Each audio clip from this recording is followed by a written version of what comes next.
Excellent question. Beautiful, beautiful question. Very, very important. I'll answer this and then we have to wrap it up for tonight. And it's so timely. We're holding here now 2 days before the 2024 U.S. elections between Trump and Harris. And neither one of them appears to us to be a bal musar with superb midos.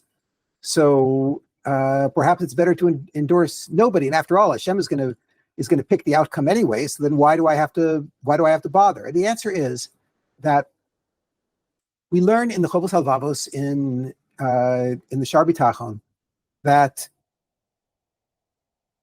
we are required to make the very best choices that we can make, given everything that we see, knowing with absolute certainty that we have no control over outcome.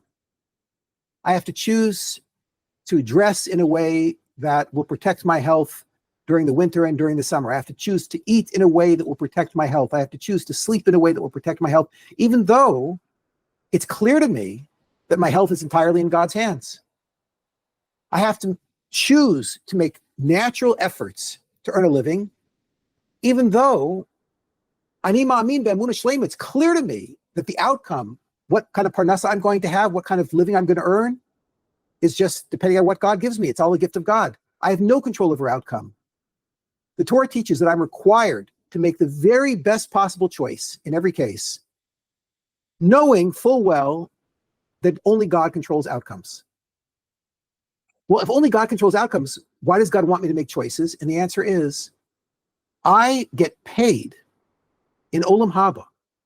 I get schar for doing my best to make the right choice and to carry out that choice.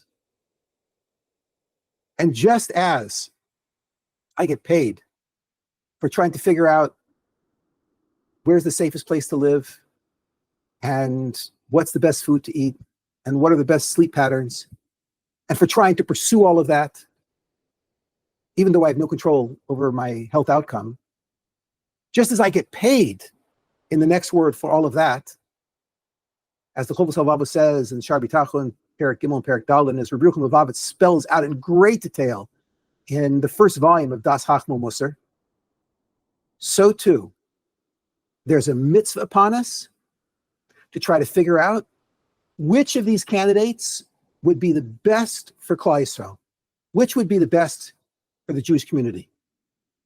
And yes, it's complex. And yes, there's a lot of factors to consider. And no, we have no outcome over who is going to win this election.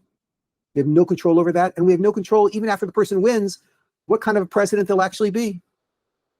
Hashem is control of the hearts of the leaders of the world. But I am halachically required to do my best to figure it out. And just as if I have difficulty figuring out on my own what's the healthiest food to eat, I'll go and I'll consult with experts. So too here, if I have difficulty figuring out what criteria I should be considering when I choose a presidential candidate, so rabbis can tell me what kind of criteria I should be considering when I go to choose a presidential candidate.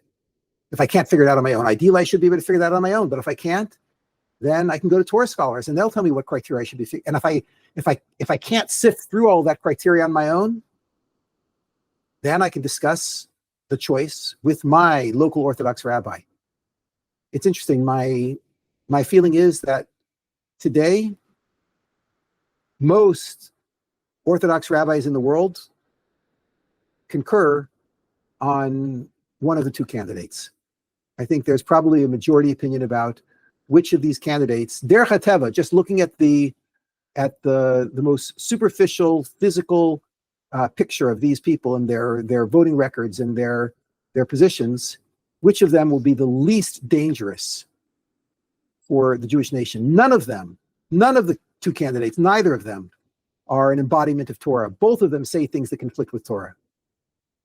But one seems safer and one seems more dangerous. And if you consult with your local Orthodox rabbi, probably your Orthodox rabbi will convey to you what the sages are saying this time. I hope you enjoyed this. You can access many more hours of free, eye-opening content from Rabbi Kelemen at LawrenceKelemen.com.